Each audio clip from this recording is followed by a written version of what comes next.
Να σηκωθείτε να κάνουμε προσευχή παρακαλώ.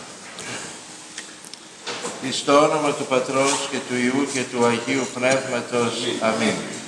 Βασιλεύ, ουράνιε, παράκλητε το πνεύμα της αληθείας, ο πανταχού παρών και τα πάντα πληρών, ο θησαυρός των αγαθών και ζωής χορηγός, έλθε και σκήνωσον εν ημίν και καθάρισον ημάς από πάσης κυλίδος και σώσον αγαθέτας ψυχάς ημών. Ευλογητός η Χριστέ ο Θεός ημών, ο Πασόφους τους αλής αναδείξας, καταπέμψας αυτής το πνεύμα το Αγίον και δι' αυτό την οικουμένη σαγηνεύσας, φιλάνθρωπε δόξασι. Διευχών του Αγίου Δεσπότη ημών Κυρίσου Χριστέ ο Θεός ελέησον και σώσον ημάς. Αμήν. Συνεχίζουμε, αγαπητοί μου εν Χριστώ αδελφοί, με τις ευλογίες και με την παρουσία του Σεβασμιωτάτου Επιμενάρχου μας Κυρίου Γεωργίου, τον κύκλο των εσπερινών κηρυγμάτων εδώ στο καθεδρικό μας ναό. Και σήμερα έχουμε την ιδιαίτερη χαρά και την ευλογία από τον Θεό να φιλοξενούμε σε αυτό το ιερό βήμα τον αξιότιμο κύριο Ιωάννη Χασιώτη, ο οποίος, όπως σας είπα και την προηγούμενη Κυριακή, που ανακοίνωσα με την ευχή του Σεβασμιωτάτου την έλευση του κυρίου Χασιώτη, είναι μία κινητή Αγία Γραφή, αφού γνωρίζει απ' έξω όλα τα χωρία, όλα τα κεφάλαια, όλα τα Ευαγγέλια, και αυτό είναι μια ιδιαίτερη ευλογία, σπανιότατο γεγονός.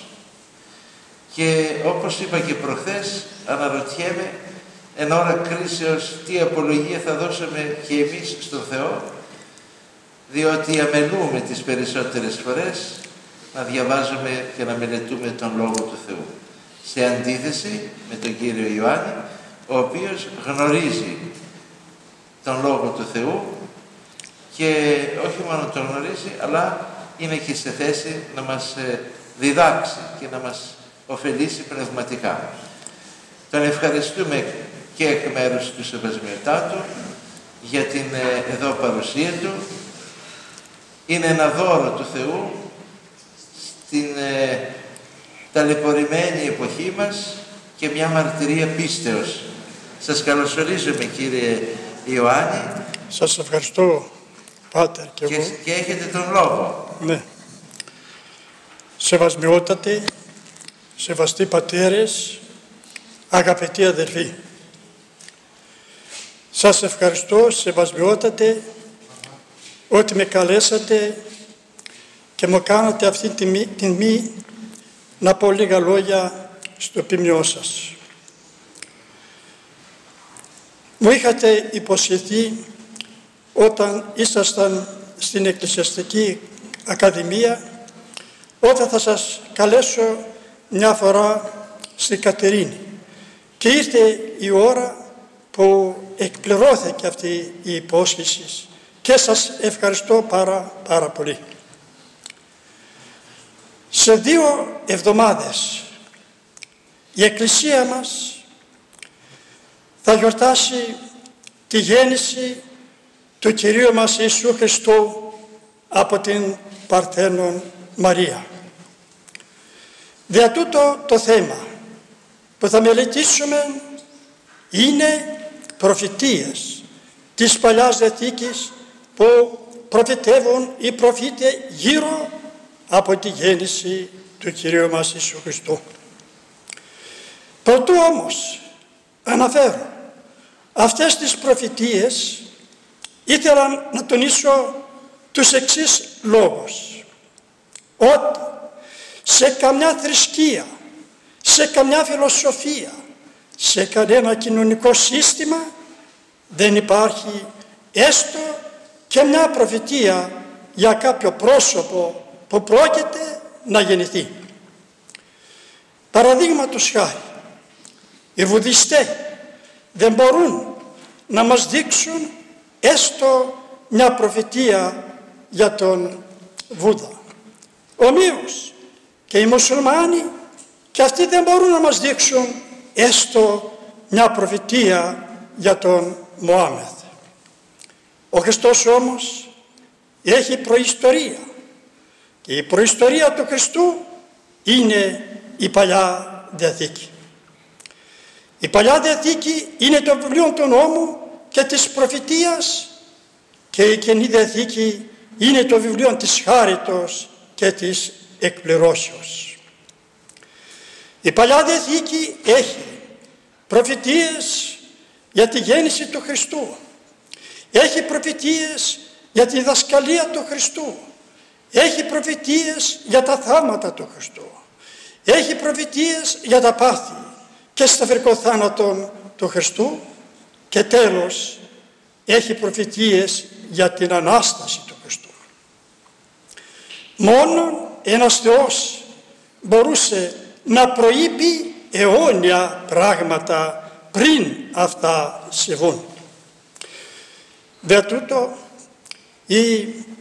το Παλιά Διαθήκη είναι το βιβλίο του νόμου και της προφητείας και καθώς είπα και η Καινή Διαθήκη το βιβλίο της χάριτος και της εκπληρώσεως. Εάν στο ένα χέρι κρατάμε την Παλιά Διαθήκη, στο άλλο χέρι την Καινή Διαθήκη, θα ειδούμε όσα προφητεύονται στην Παλιά Διαθήκη όλα εκπληρώνονται ένα-ένα στην Καινή Διαθήκη με πάσαν την λεπτομέρεια. Δε τούτο, τη Μεγάλη Παρασκευή, όταν ο Χριστός ήταν πάνω στο Σταυρό, γράφει ο Ευαγγελιστής Ιωάννης στο 19ο κεφάλαιο του Ευαγγελίου 28-30 στίχους. Μετά τούτο εδώς ο Ιησούς ότι πάντα ήδη τετέλεστε ή να τελειωθεί η γραφή, λέγει διψώ. Σαν είδε ο Χριστός ότι εκπληρώθηκε όλη η Παλιά Διαθήκη που είχαν προφητεύσει οι προφήτες γι' αυτόν, για να εκπληρωθεί πέρα για πέρα η πιο τελευταία λεπτομέρεια που ήταν, είπε διψώ. Και αφού του έφεραν όξος, ξύδι, όταν έλαβε το όξος, ο Ιησούς είπε τετέλεστε, που σημαίνει εκπληρώθηκε όλη η Παλιά Διαθήκη. Ο Χριστός ήθελε, αγαπητοί αδελφοί, να εκπληρωθεί η πιο τελευταία λεπτομέρεια που ήταν γι' αυτό. Ήθελε δηλαδή να εκπληρωθεί ο 68 ψαλμός 22 στίχο που λέγει εκεί η προφητεία. Έδωκαν εις το βρώμα μου χολήν και στην δίψα μου εποτεσάμε όξος. Θα αναφέρω τώρα προφητείες της Παλιάς Διαθήκης που προφητεύουν οι προφήτες γύρω από τη γέννηση του Χριστού. Στο τρίτο κεφάλαιο Γέννησης, 15 στίχο, εκεί βλέπουμε ότι μετά που ο Όφης, ο διάβολος, πλάνησε τους πρωτοπλάστους και τους έδιωξε από το παράδεισο, λέγει εκεί ο Θεός στον διάβολο, στον Όφη, και έχτραν θύσω αναμέσων σου και αναμέσων της γυναικός και αναμέσων του σπέρματος αυτής. Αυτό σου τηρήσει κεφαλήν και εσύ τηρείς αυτό πτέρνα. Το χωρίον αυτό στη γλώσσα της Εκκλησίας ονομάζεται Πρωτοευαγγέλιο και θέλει να πει εδώ ο Θεός ότι με τη γέννηση, με το θάνατο και με την Ανάσταση του Χριστού ο Χριστός θα συντρίψει το κράτος του διαβόλου. Στο 49 κεφάλαιο Γέννησης Ο Πατριάρχης Ιακώβ ευλογεί τα παιδιά του και στο 10 στίχο για τον Ιούδα λέγει ότι δεν θα εκλείψει ηγούμενος από την οσφή σου μέχρι έρθει η προσδοκία των εθνών. Και η προσδοκία των εθνών ήταν η γέννηση του Χριστού. Στο 24ο κεφάλαιο αριθμοί 17 στίχο προφητεύεται εκεί η γέννηση του Χριστού σαν αστέρι λαμπερό. Ανατελεί άστρον εξ Ιακώβ, αναστήσεται άνθρωπος εξ Ισραήλ και θράψει τους αρχηγούς Μωάβ και προνομεύσει πάντας έως Σιθ.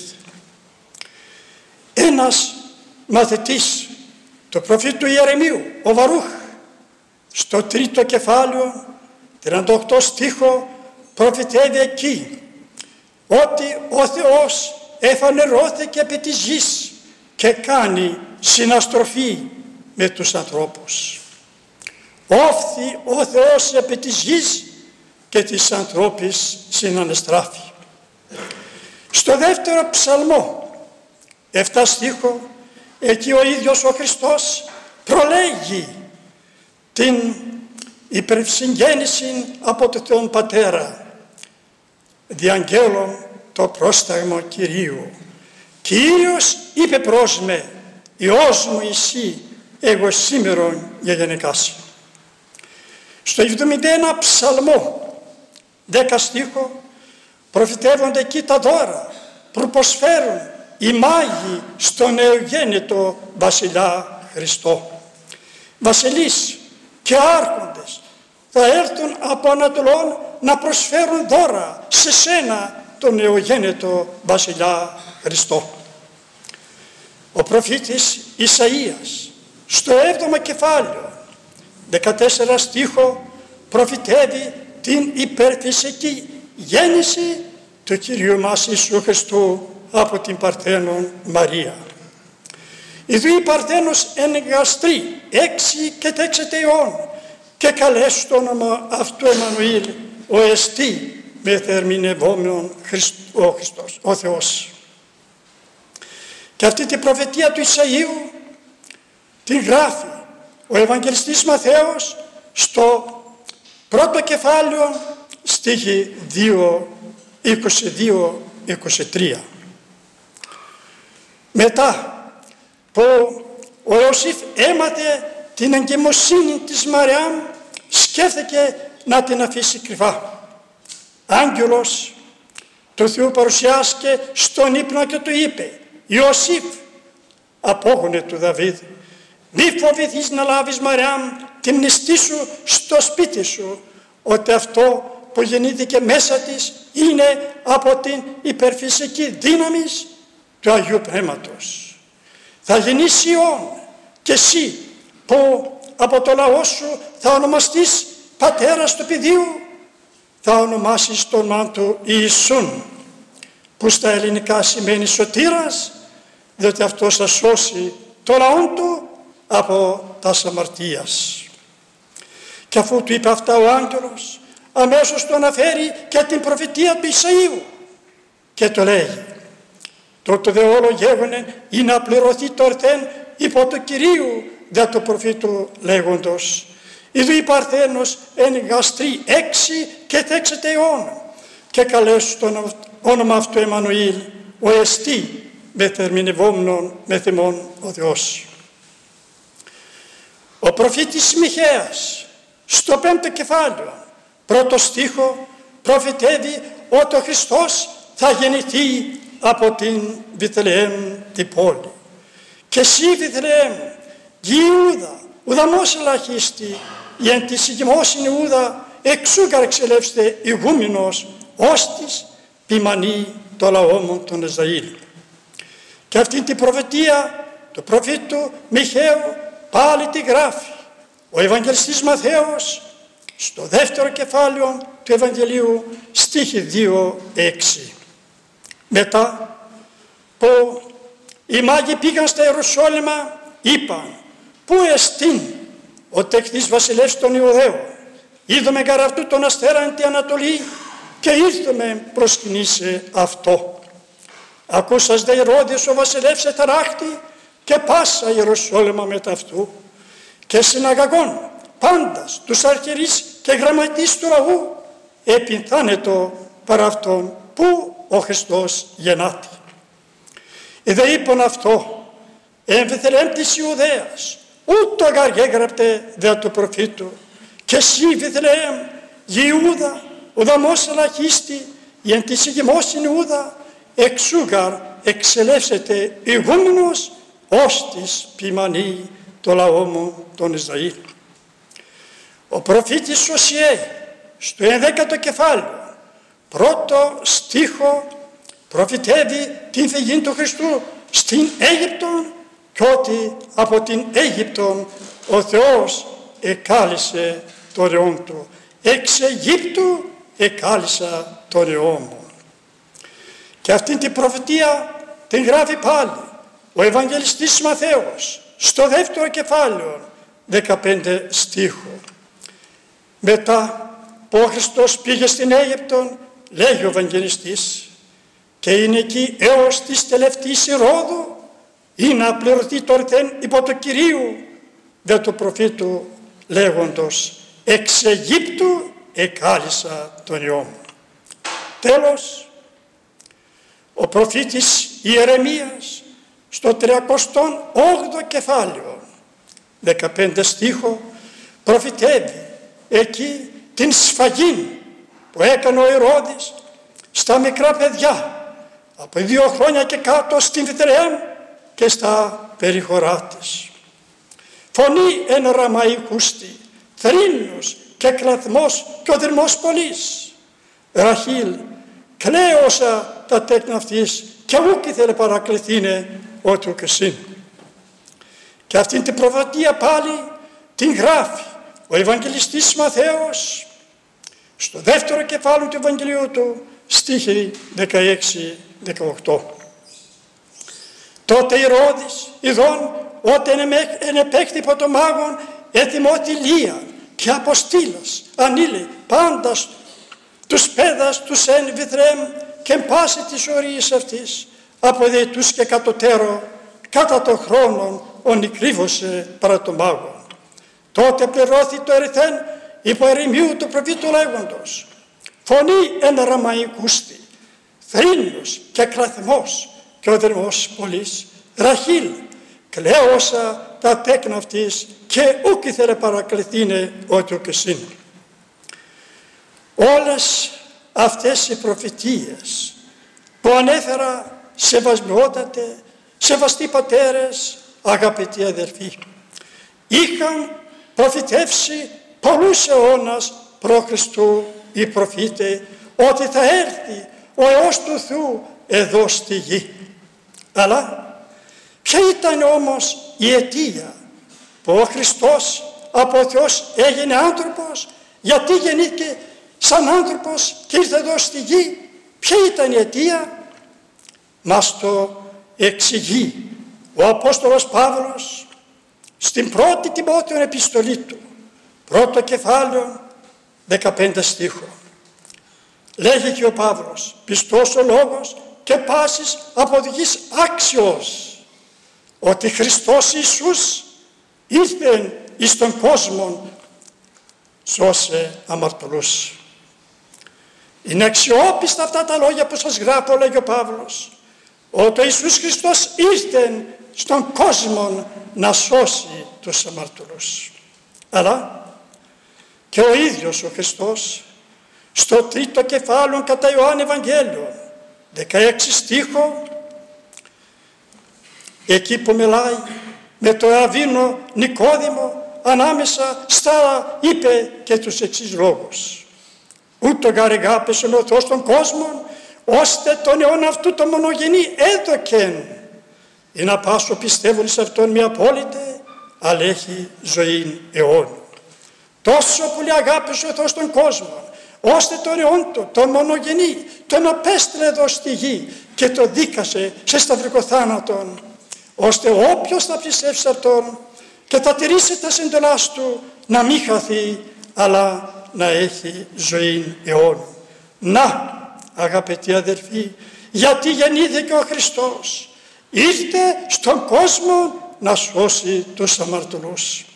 Ότι πράγματι αυτή ήταν αιτία που ο Χριστός από Θεός έγινε άνθρωπος.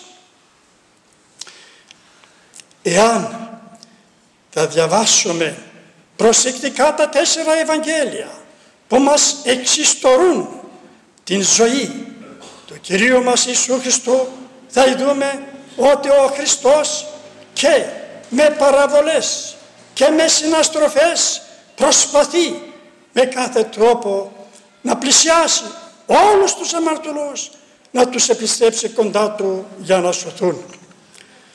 Παραδείγματος χάρη, με παραβολές. Στο 15ο κεφάλαιο κατά Λουκάν Ευαγγέλιον, εκεί ο Χριστός μας διδάσκει για 3 παραβολές. Για το χαμένο πρόβατο, για τη χαμένη δραχμή και η παραβολή του ασώτου Ιού. Γιατί ο Χριστός είπε αυτές τις 3 παραβολές? Μας το εξηγεί στην αρχή του κεφαλαίου ο Ευαγγελιστής, λέγει: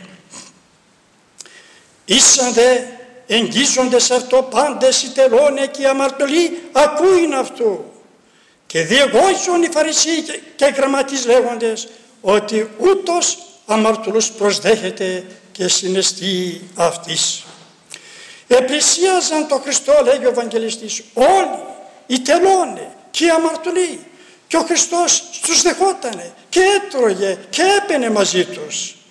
Και εμουρμούριζαν οι γραμματείς και οι Φαρισαίοι και έλεγαν ότι να, αυτός δέχεται τους τελώνας και τους αμαρτωλούς και τρώγει και πίνει μαζί τους. Γι' αυτό ο Χριστός είπε αυτές τις 3 παραβολές. Εάν ο Χριστός δεν θα είχε κάνει κανένα θαύμα, δεν θα είχε πει κανέναν άλλο λόγο, δεν θα είχε πει καμιά άλλη παραβολή, αρκεί μόνον την παραβολή του ασώτου Ιού να έλεγε, φτάνει να δείξει την θεότητά του και την εσπλαγνία του που είχε για τον αμαρτωλό άνθρωπο. Φτάνει να δείξει ότι ήρθε στον κόσμο να σώσει τους αμαρτωλούς. Γι' αυτό αυτή η παραβολή δεν ονομάζεται μόνο παραβολή του ασώτου Ιού, αλλά ονομάζεται και παραβολή του εσπλάγνου Πατέρα. Με συναστροφές. Πολλές φορές βλέπουμε τον Χριστό να κάνει συναστροφή με τελώνας, με αμαρτωλούς, με πόρνες. Και η αιτία που ο Χριστός κάνει συναστροφή με τους αμαρτωλούς ανθρώπους είναι να τους οδηγήσει στη μετάνοια για να σωθούν. Θα αναφέρω 3 ευαγγελικές περικοπές για να δούμε πώς ο Χριστός αγκαλιάζει όλους τους αμαρτωλούς να τους οδηγήσει κοντά στη μετάνοια για να σωθούν. Στο 7ο κεφάλαιο κατά Λουκάν Ευαγγέλιο 36-50 στίχους, εκεί μας διδάσκει ο Ευαγγελιστής ότι μια γυναίκα αμαρτωλή έλειψε με μύρο τα πόδια του Χριστού. Αλλά ας δούμε με απλά λόγια πώς την παρουσιάζει ο Ευαγγελιστής. Κάποιος Φαρισαίος κάλεσε τον Χριστό στο σπίτι του να φάει μαζί του. Ο Χριστός δέχτηκε την πρόσκλησή του και πήγε. Και όπως πήγαινε και έτρωγε με τους τελώνας και αμαρτωλούς, έτσι πήγαινε και έτρωγε και με τους Φαρισαίους. Και να, λέγει ο Ευαγγελιστής, μια γυναίκα από την πόλη που ήταν αμαρτωλή, όταν άκουσε ότι αυτός ο Ιησούς που μιλάει για μετάνοια, αυτός ο Ιησούς που αγκαλιάζει τους αμαρτωλούς, βρίσκεται στο σπίτι του Φαρισαίου, αγόρασε ένα ακριβό μύρο και μπήκε στο σπίτι του Φαρισαίου και κάθισε δίπλα στα πόδια του Χριστού και άρχισε να κλαίει την αμαρτία της και να τρέχουν τα δάκρυά της σαν ποτάμι, σαν βροχή στα πόδια του Χριστού, και τα έπλυνε με τα δάκρυά της τα πόδια και τα εσφούγγεζε με τα μαλλιά της κεφαλής, τα φιλούσε και τα έλεφε με μύρο. Ίσως, σεβασμιότατε, σεβαστοί πατέρες, αγαπητοί αδελφοί, αυτή η γυναίκα θα είχε πάει στην επιτοώρος ομιλία και είχε ακούσει τη διδασκαλία του Χριστού και συγκινήθηκε, διότι στο 6ο κεφάλαιο παραπάνω είναι η επιτοώρος ομιλία. Και ίσως είχε πάει και αυτή και άκουσε τη διδασκαλία του Χριστού και συγκινήθηκε, γι' αυτό ήρθε και έδειξε τη μετάνοιά της. Ο Φαρισαίος που κάλεσε τον Χριστό στο σπίτι του να φάει, όταν είδε αυτή τη γυναίκα να κάνει αυτή τη πράξη, είπε μέσα του στον εαυτό του για τον Χριστό. Εάν αυτός θα ήταν προφήτης, θα γνώριζε τι είδος γυναίκα είναι αυτήν, ότι είναι αμαρτωλή και δεν θα την άφηνε να τον πλησιάσει, θα την έβγαινε. Κατάλαβε ο Χριστός τη σκέψη του Φαρισαίου και του είπε, Σιμών, θέλω να σου πω κάτι. Αυτός είπε, διδάσκαλε πες. 2 άνθρωποι, του λέγει, χρωστούσαν χρήματα σε κάποιον δανειστή. Ο ένας χρωστούσε 500 δινάρια, ο άλλος 50. Και επειδή ούτε ο ένας ούτε ο άλλος είχε να τα πληρώσει, τους τα εχάρισε και στους δύο. Πες μου λοιπόν, του λέγει, ποιος από τους δύο θα αγαπήσει περισσότερον το δανειστή? Και ο Φαρισαίος είπε, νομίζω ότι αυτός που το χάρισε τα περισσότερα χρήματα. Πολύ ορθά, ωραία μίλησες, του είπε ο Χριστός. Και αφού εστράφηκε προς τη γυναίκα, του είπε, βλέπεις αυτήν τη γυναίκα, ήρθα στο σπίτι σου, λίγο νερό δεν μου έδωσες να πλύνω τα πόδια μου από την οδηπορία μου. Αυτή με τα δάκρυά της μου έπνε τα πόδια και τα σφούγγισε με τα μαλλιά της κεφαλής. Επειδή εγώ είμαι ένας προφήτης και εσύ είσαι ένας νομοδιδάσκαλος, έχουμε αναμεταξύ μας μια συγγένεια. Έτσι δεν με θέλησες να δείξεις την αγάπη σου για μένα. Αυτή από τη στιγμή που μπήκε στο σπίτι σου δεν έπαυσε να μου φιλήσει τα πόδια. Με λίγο λάδι δεν μου έλειψε στο κεφάλι μου. Αυτή με μύρο μου έλειψε τα πόδια μου. Δια τούτο σε βεβαιώνω, το λέει ο Χριστός, ότι συγχωρήθηκαν όλες οι αμαρτίες που είχε, διότι αγάπησε πολύ. Ότι όποιος αγαπάει πολύ θα συγχωρηθεί πολύ και όποιος αγαπάει λίγο, λίγο θα συγχωρηθεί. Και τότε είπε στην γυναίκα, συγχωρήθηκαν οι αμαρτίες σου. Τότε όλοι αυτοί που ήταν επάνω στο τραπέζι και έτρωγαν, όταν άκουσαν τον Χριστό να πει ότι συγχωρήθηκαν οι αμαρτίες σου, άρχισαν να μουρμουρίζουν και να πούν, ποιος είναι αυτός που συγχωρεί και αμαρτίες? Τότε ο Χριστός είπε στη γυναίκα, η μετάνοιά σου και η πίστη σου που είχες για μένα συγχωρήθηκαν οι αμαρτίες σου, γι' αυτό πήγαινε στο καλό. Να, αγαπητοί αδελφοί, ποια ήταν η αιτία που ο Χριστός από αυτός έγινε άνθρωπος, ήρθε να σώσει τους αμαρτωλούς. Στο 19ο κεφάλαιο κατά Λουκάν Ευαγγέλιον στίχη 1-10 μας διδάσκει εκεί τη συνάντηση του Χριστού με τον Ζακαίο. Ο Χριστός πήγαινε στα Ιεροσόλυμα για να περάσει το εκούσιο πάθος και πέρασε από την πόλη της Ιερεχώ. Όταν οι άνθρωποι της Ιερεχώ άκουσαν ότι από την πόλη τους περνάει ο Ιησούς ο Ναζωραίος, βγήκαν για να το ειδούν, όχι με σκοπό να ωφεληθούν, αλλά βγήκαν να δουν τον Χριστό σαν περιέργεια και σαν παρέλαση. Ανάμεσα όμως σε αυτούς τους ανθρώπους υπήρχε και ένας διακριτικός άνθρωπος, ο Ζαχαίος.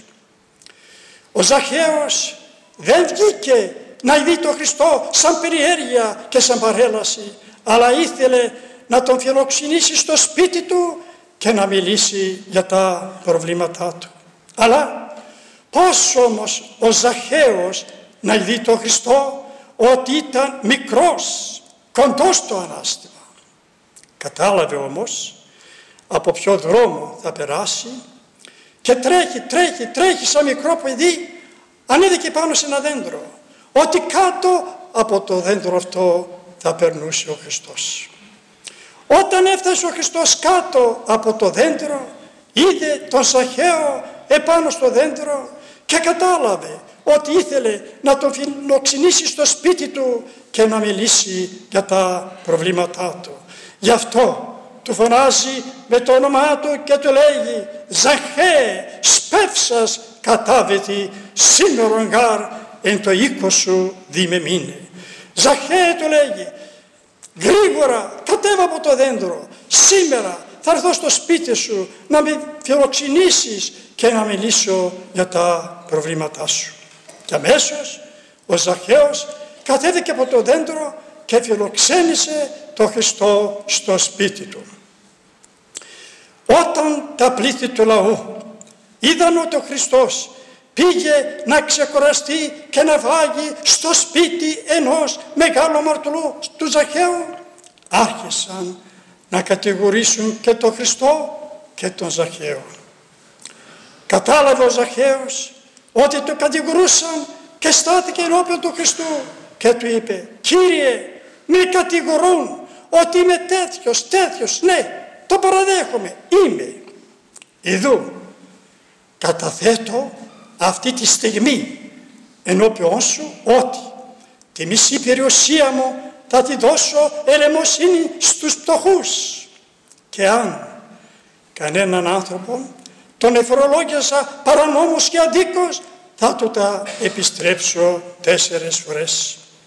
Ο Χριστός είπε ότι σήμερα έγινε σωτηρία σε αυτό το σπίτι, ότι και ο Ζαχαίος είναι ένας μεγάλος απόγονος ενός μεγάλου πιστού ανθρώπου, του Αβραάμ.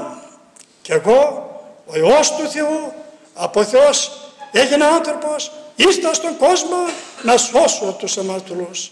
Ήρθε γάρ ο Υιός του ανθρώπου, ζητήσε και σώσε το απολολός.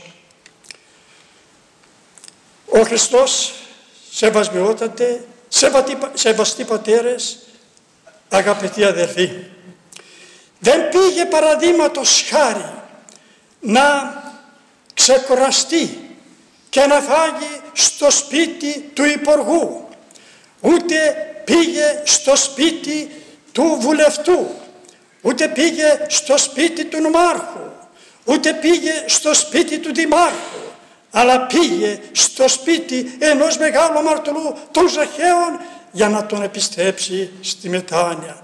Να λοιπόν ποια ήταν η αιτία που ο Χριστός από Θεός έγινε άνθρωπος. Ήρθε να σώσει τους αμαρτωλούς.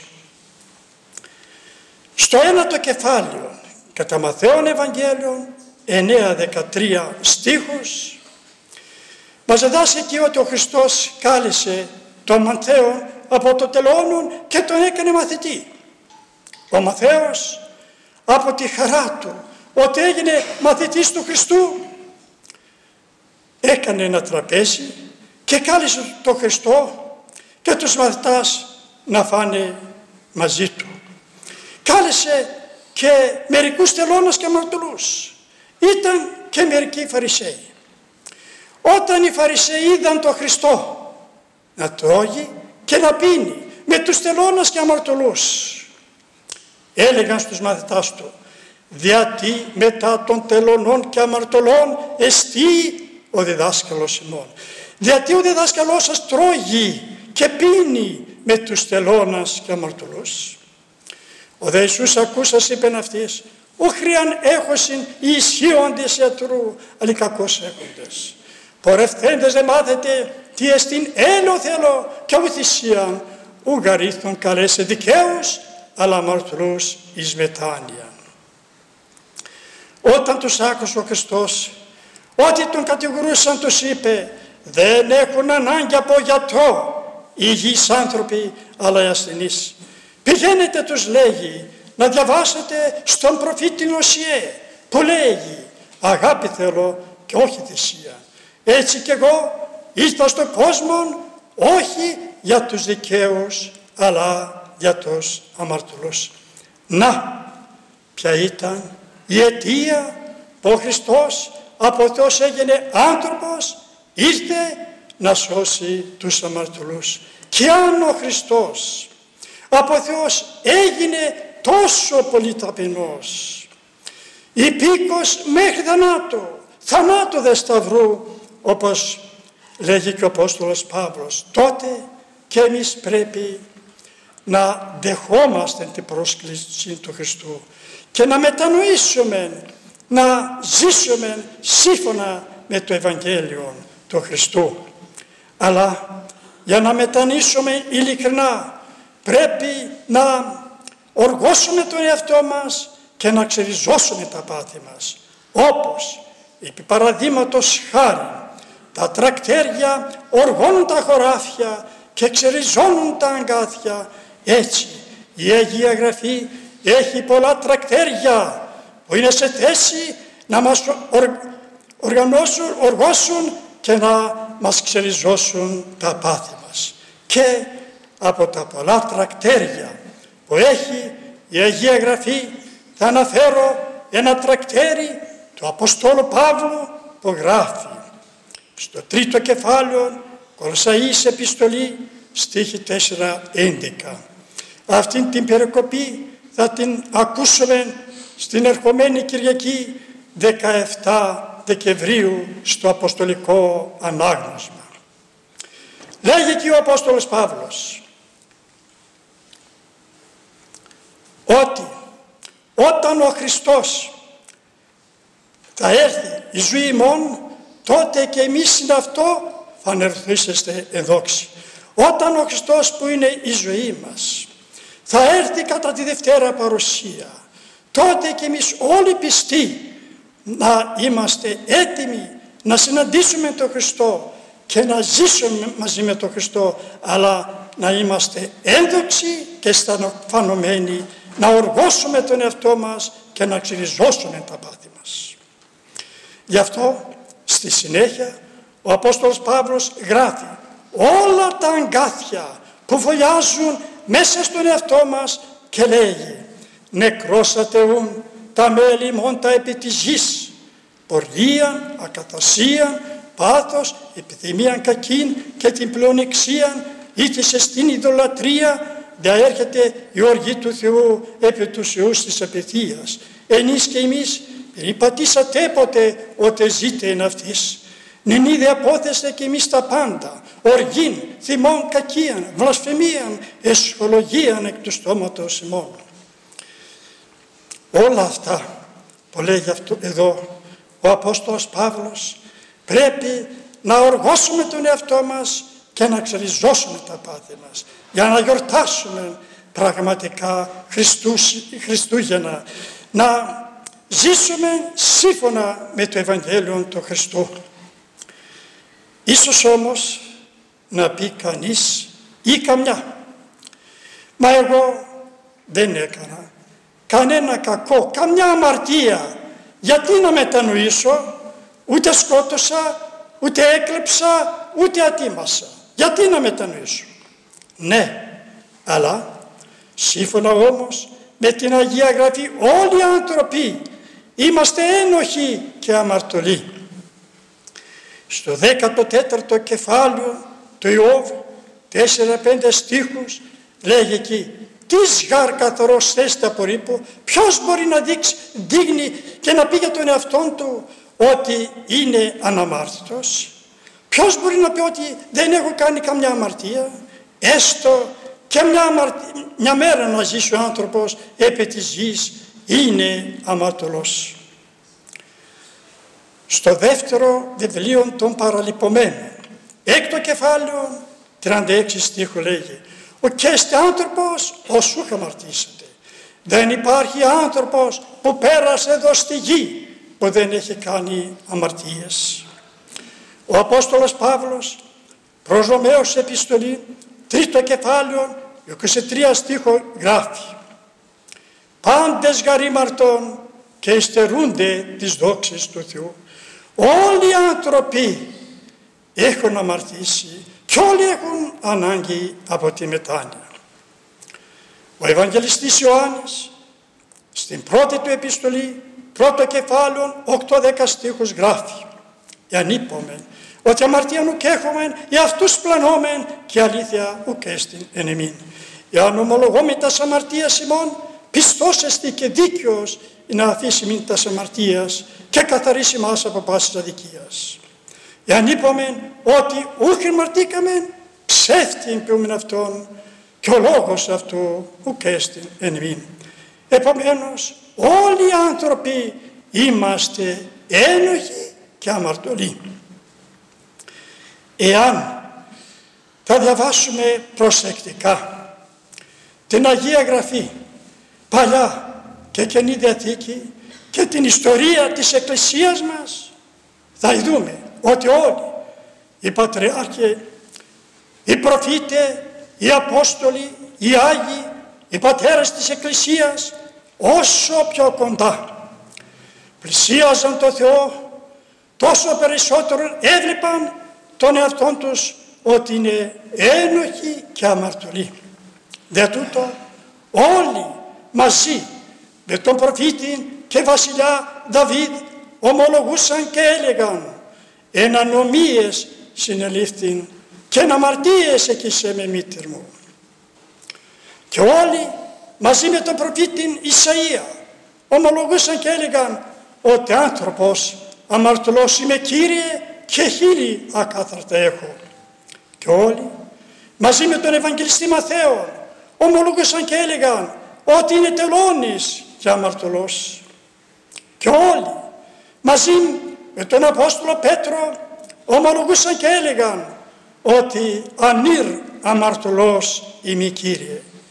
Και τέλος όλοι μαζί με τον Απόστολο Παύλο ομολογούσαν και έλεγαν ότι Χριστός Ιησούς ήρθεν εις τον κόσμο αμαρτούς σώσε ον πρώτος ημί εγώ. Και αν ο Απόστολος Παύλος, που είναι το μεγάφημον του Χριστού, λέγει για τον εαυτόν του ότι είναι ο πρώτος και ο μεγαλύτερος αμαρτωλός, τι θα πω εγώ ή τι θα πείτε εσείς? Για τούτο όλοι είμαστε ένοχοι και αμαρτωλοί και όλοι έχουμε ανάγκη από την μετάνοια.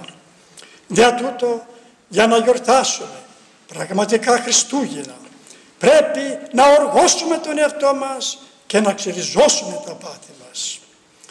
Και όπως παραδείγματος χάρη στην Ανάστασή Του ανασταίνουμε μαζί με τον Χριστό, έτσι και με τη γέννησή Του να γεννηθούμε μαζί με τον Χριστό. Και τότε θα είμαστε σε θέση να πούμε αυτά τα λόγια που είπε η μητέρα του Κυρίου, η Παναγία, στον άγγελο: «Ιδού, ιδούλη Κυρίου, γεννητόμη κατά το ρήμα σου». Έτσι και ο καθένας από εμάς να πούμε αυτά τα λόγια που είπε η Παναγία: «Ιδού ο δούλος σου, ιδού, ιδούλη Κυρίου, γεννητόμη κατά το ρήμα σου», και τότε να ξεριζώσουμε τα πάθη μας και να κάνουμε καλά έργα, καλόν φίλο για την πέραν το τάφο ζωή. Τελειώνοντας, σεβασμιότατε, σεβαστοί πατέρες, αγαπητοί αδελφοί, για να καταλάβουμε καλύτερα αυτό που λέγω, να κάνουμε καλά έργα, καλό φίλο για την πέραν του τάφου ζωή, θα πω ένα απλό παράδειγμα που συχνά το αναφέρω στις ομιλίες μου εκεί που χρειάζεται. Κάποτε υπήρχε ένας άνθρωπος ο οποίος είχε 3 φίλους. Και αυτός ο άνθρωπος συκοφαντήθηκε και οδηγήθηκε στο δικαστήριο. Όταν άκουσαν οι φίλοι του ότι οδηγήθηκε στο δικαστήριο, οι 2 φίλοι τον ακολούθησαν μέχρι την πόρτα του δικαστηρίου. Δεν μπήκαν μέσα στο δικαστήριο, κάθισαν έξω από το δικαστήριο. Ένας όμως από τους 3 φίλους μπήκε μαζί του μέσα στο δικαστήριο ως μάρτυρας και κατέθεσε για αυτόν τον άνθρωπο τι ήξερε. Θέλετε να μάθετε ποιος είναι αυτός ο άνθρωπος? Είμαι εγώ, είσαστε εσείς, είναι ολόκληρη η ανθρωπότητα. Όλοι οι άνθρωποι έχουμε 3 φίλους. Και θέλετε να μάθετε ποιοι είναι αυτοί οι 3 φίλοι? Ένας φίλος είναι η δόξα, το χρήμα, τα πλούτη. Ένας άλλος φίλος είναι γυναίκα, άντρα, παιδιά, συγγενείς. Και ένας άλλος φίλος είναι τα έργα που κάναμε εδώ στη γη. Ή το θέλουμε ή δεν το θέλουμε, όπως γεννηθήκαμε, μια μέρα θα φύγουμε από τον κόσμο τούτο στην πέραν του τάφου ζωή. Και γυμνοί ήρθαμε, γυμνοί θα φύγουμε. Καθώς ένας μεγάλος Άγιος της Εκκλησίας μας, ο Ιώβ, που ο διάβολος και σατανάς του κατέστρεψε όλη την οικογένειά του και όλα τα ζωντανά κοπάδια, είπε τούτα τα λόγια καθώς διαβάζουμε στο πρώτο κεφάλαιο 21 στίχο. Αυτός γυμνός εξήτων εκ κοιλίας μητρός μου, γυμνός και απελεύσομαι εκεί. Ο Κύριος έδωκεν, ο Κύριος αφύλατο, ως το Κύριο έδοξεν, ούτω και αγένετο, ή το όνομα Κυρίου ευλογημένος στους αιώνας. Γυμνός γεννήθηκα, λέγει ο Ιώβ, γυμνός και θα φύγω από τον κόσμο τούτο. Ο Ιώβ θέλει να πει τα εξής. Όταν γεννήθηκα δεν είχα ούτε γυναίκα, ούτε αγόρια, ούτε κορίτσια, ούτε νύφες, ούτε γαμπροί, ούτε εγγόνια, ούτε ζωντανά κοπάδια. Τίποτα δεν είχα. Γυμνός ήρθα, γυμνός και θα φύγω από τον κόσμο αυτόν. Και καθώς ο Απόστολος Παύλος στην πρώτη Τιμόθεου επιστολή, 6ο κεφάλαιο, 7 στίχο γράφει: «Ο δεν γάρισεν έγκαμεν εις τον κόσμο, δήλων ότου δε εξενεγγύτη δυνάμεθα». Τίποτα δεν φέραμε στον κόσμο όταν γεννηθήκαμε και είναι ολοκάθαρο ότι τίποτε δεν θα πάρουμε από τον κόσμο αυτό. Γυμνοί ήρθαμε, γυμνοί θα φύγουμε από τον κόσμο αυτόν. Και καθώς στο τροπάριο της νεκρόσιμη ακολουθίας θα μας ψάλει πάντα ματιώτιστα ανθρώπινα, όσα δεν υπάρχει μετά θάνατο. Ο παραμένω πλούτος, ο συνοδεύει δόξα, έπεθον καροθάνατος, ταύτα πάντα εξυφάνιστα. Έτσι αυτός ο φίλος, η δόξα, το χρήμα, τα πλούτη μια μέρα θα μας εγκαταλείψουν. Δεν πάει να έχεις τα δισεκατομμύρια της ανθρωπότητος. Δεν πάει να έχεις μεγάλη δόξα. Δεν πάει να είσαι αυτοκράτορας σε ολόκληρη τη γη. Δεν πάει να είσαι πλανητάρχης. Δεν πάει να είσαι πατριάρχης. Δεν πάει να είσαι αρχιεπίσκοπος. Δεν πάει να είσαι πρωθυπουργός. Δεν πάει να είσαι πρόεδρος δημοκρατίας. Όσα χρήματα, όση δόξα και έχουμε, αγαπητοί αδελφοί, τίποτε δεν θα πάρουμε από τον κόσμο αυτόν. Γυμνοί ήρθαμε, γυμνοί θα φύγουμε. Έτσι αυτός ο φίλος μια μέρα θα μας εγκαταλείψει. Ο άλλος φίλος που είναι γυναίκα, άντρα, παιδιά, συγγενείς.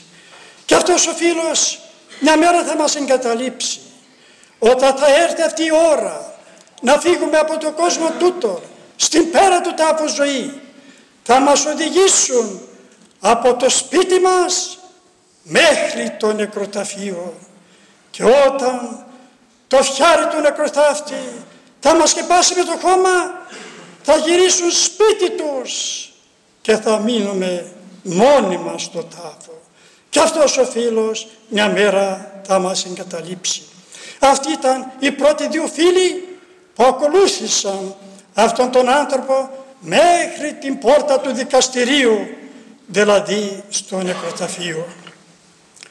Ο άλλος φίλος τώρα που είναι τα έργα. Αυτός ο φίλος δεν θα μας εγκαταλείψει, αλλά αυτός ο φίλος θα είναι σε θέση ή να μας δικαιώσει ή να μας δικάσει. Καθώς ο Απόστολος Παύλος προς Εβραίους επιστολή 1 κεφάλαιο 27 στίχο γράφει: «Απόκεται της ανθρώπης άπαξ αποθανήν μετά δε τούτο κρίσης». Μια φορά που πεθαίνει ο άνθρωπος, έπειτα εξακολουθεί η κρίση. Και στη Δευτέρα Κορινθίους επιστολή 5 κεφάλαιο 10 στίχο γράφει: «Τους γαρπάντας ημάς φανερωθήνε δι έμπροσθεν του βήματος του Χριστού, για να κομίσετε έκαστος τα δια του σώματος προς έπραξεν είτε αγαθόν είτε κακόν». Όλοι, λέγει ο Απόστολος Παύλος, μια μέρα θα προσεστούμε μπροστά στο δικαστικό βήμα του Χριστού για να δικαστούμε ο καθένα μας κατά τα έργα που κάναμε εδώ στη γη, είτε καλά είναι είτε κακά. Ότι πράγματι τα έργα, αυτός ο φίλος θα είναι σε θέση να μας οδηγήσει μέχρι να μας δικαιώσει και να μας δικαιώσει. Αυτός ο φίλος θα είναι σε θέση να μας οδηγήσει και μέχρι το θρόνο του Θεού. Καθώς και ο Παράκλητος, το Πνεύμα το Άγιο, το τρίτο πρόσωπο της Αγίας Τριάδος μας διδάσκει στο 14ο κεφάλαιο Αποκαλύψεως 13 στίχο. Γράφει εκεί ο Ευαγγελιστής: «Και ήκουσα φωνής εκ του ουρανού λεγούσης, γράψον, μακάρι οι νεκροί εν Κυρίω απονίσκοντες απάρτη». Ναι, λέγει το Πνεύμα, ή να αναπαύσονται εκ των κόπων αυτών, τα έργα αυτών ακολουθεί μετά αυτόν. Να, τα έργα αυτός ο φίλος θα μας ακολουθήσει μέχρι το θρόνο του Θεού. Γι' αυτό αυτός ο φίλος θα είναι σε θέση ή να μας δικαιώσει ή να μας δικάσει. Δεν το να κάνουμε καλά έργα, καλό φίλο για την πέραν του τάφου ζωή.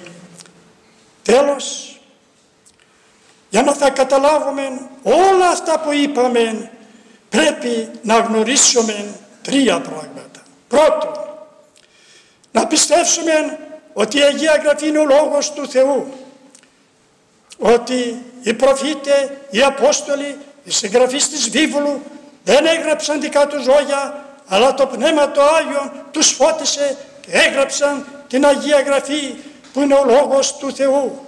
Καθώς ο Απόστολος Πέτρος στην Δευτέρα του επιστολή 1ο κεφάλαιο 21 στίχο γράφει: «Ούγαρ θελήματα ανθρώπου, ειν έχτη ποτέ προφητεία, αλλά υπό πνεύματος Αγίου, θερόμενοι ελάλησαν Άγιοι Θεού άνθρωποι». Έτσι, πρώτον να πιστέψουμε ότι η Αγία Γραφή είναι ο Λόγος του Θεού. Δεύτερον, να τη μελετήσουμε και τρίτον, να την τηρήσουμε. Εάν θα πιστέψουμε ότι η Αγία Γραφή είναι ο Λόγος του Θεού, θα τη μελετήσουμε και θα τη τηρήσουμε, τότε αυτά τα λίγα χρόνια που θα μας χαρίσει ο Θεός εδώ στη γη, 50, 80, 100 χρόνια, να τα περάσουμε με αγάπη, με χαρά και με ειρήνη, και όταν θα έρθει αυτή η ευλογημένη ώρα να φύγουμε από τον κόσμο τούτο στην πέραν του τάφου ζωή, να πάμε, διότι σύμφωνα με την Αγία Γραφή η ζωή του ανθρώπου δεν σβήνει, δεν τελειώνει στο φιάρι του νεκροθάφτη, αλλά ζει και πέραν του τάφου. Έτσι, όταν θα έρθει αυτή η ώρα να πάμε και να είμαστε μαζί με τους πατριάρχες Αβραάμ, Ισαάκ, Ιακώβ, με τους προφήτες, Αποστόλους και Αγίους της Εκκλησίας μας στην επουράνιο βασιλεία του Πατρός και του Υιού και του Αγίου Πνεύματος. Αμήν. Σας ευχαριστώ, σεβασμιότατε.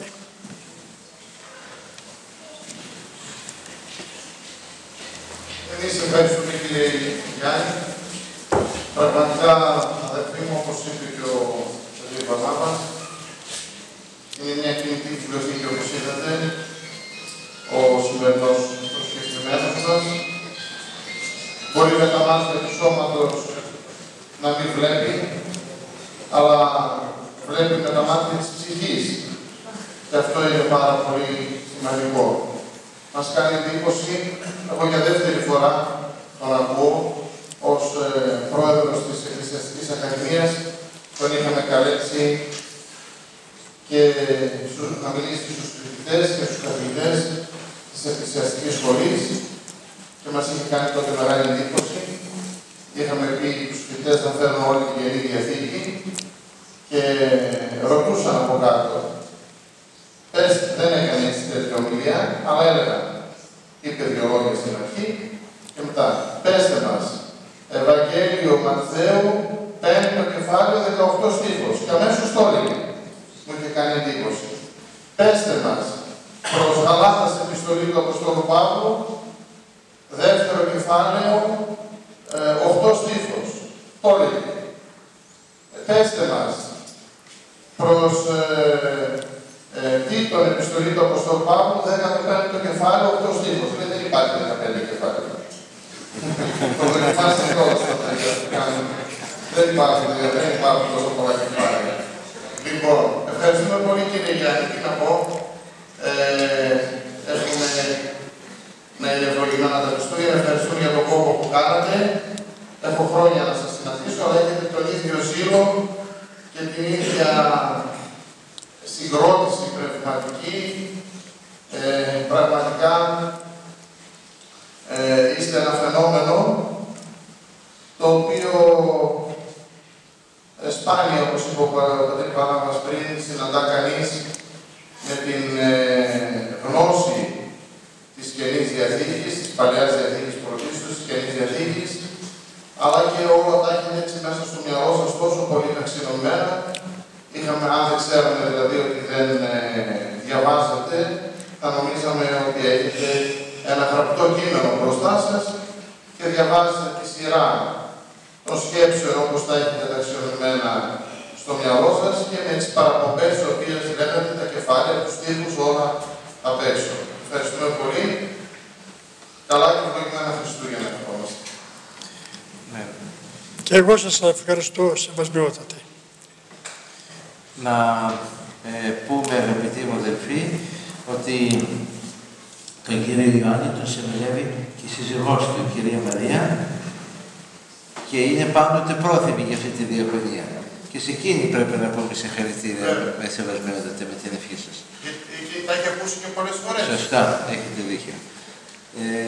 Και να ευχαριστήσω και τον Άγγελο και τον Δημήτρη, οι οποίοι προθυμοποιήθηκαν προκειμένου να μεταβούν στα Γραβενά, να παραλάβουν τον κύριο Ιωάννη και τη σύζυγό του για να έρθουν και αύριο με το καλό να επιστρέψουν και πάλι στα Γραβενά. Και αυτό είναι ένας σκόπος και μια αγάπη. Τους ευχαριστούμε. Τώρα να πούμε ότι στην Θεοαγίο, την Κυριακή στις 17 του μηνός, θα είναι το τελευταίο εισπερινό μας κήρυγμα πριν το Άγιο Δωδεκαήμερο και ο Σεβασμιότατος παρεκάλεσε και ανταποκρίθηκε θετικά στην πρόσκλησή του ο εδεσιμολογιότατος πρωτοπρεσβύτερος και ιεραπόστολος πατήρ Ευάγγελος Παπανικολάου. Και θα βρίσκεται λοιπόν εδώ την Κυριακή το απόγευμα στις 17 του μηνός, την ίδια ώρα, και θα μας μιλήσει με θέμα και επιγής ειρήνη. Και την επομένη θα κάνουμε μία εισήγηση στην ιερατική μας σύλλαξη και την Δευτέρα το βράδυ θα έχει επίσης ομιλία ο πατήρ Ευάγγελος στη Σχολή Γονέων. Άρα λοιπόν είναι μία ευκαιρία ιδιαίτερη η παρουσία του εδώ, να έρθουμε να τον ακούσουμε τον πατήρ Ευάγγελο. Είναι γνωστός νομίζω σε όλους σας. Εδώ σε αυτό το βήμα δεν έχει διακονήσει άλλη φορά ο πατήρ Ευάγγελος, αλλά είναι γνωστός από την εγγέννη παρουσία του και δράση όχι μόνο στην Ιεραποστολή, αλλά και στην Αγία Εκκλησία. Και τέλος να πούμε ότι την Παρασκευή, 15 Δεκεμβρίου, είναι η εορτή του Αγίου Εδόξου Ιερομάρτυρος Ελευθερίου, πανηγυρίζει το ομώνυμο παρεκκλήσιο της Ενωρίας του Αγίου Χαραλάμπους, όπου και την Πέμπτη το απόγευμα στις 6 θα ψαλεί ο Μέγας Πανηγυρικός Εσπερινός με ταυτοκλασίας και Θείου Κηρύγματος, και την Παρασκευή το πρωί όρθος και πανηγυρική Θεία Λειτουργία. Να ψάλουμε τώρα το πολιτίκιο της Αγίας Εκατερίνας και να απολύσουμε. Την πανευθυμονίδη Χριστού ημνήσομενε Κατερίνα την Θεία και πολιούχον σύνα την βοήθειαν ημών και αντιλήψην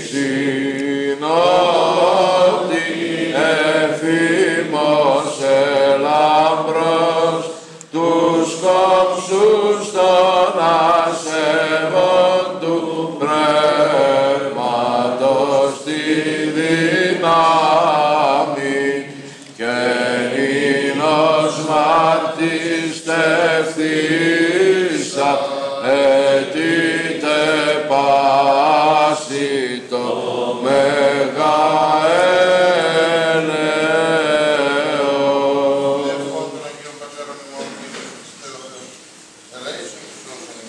Αμήν.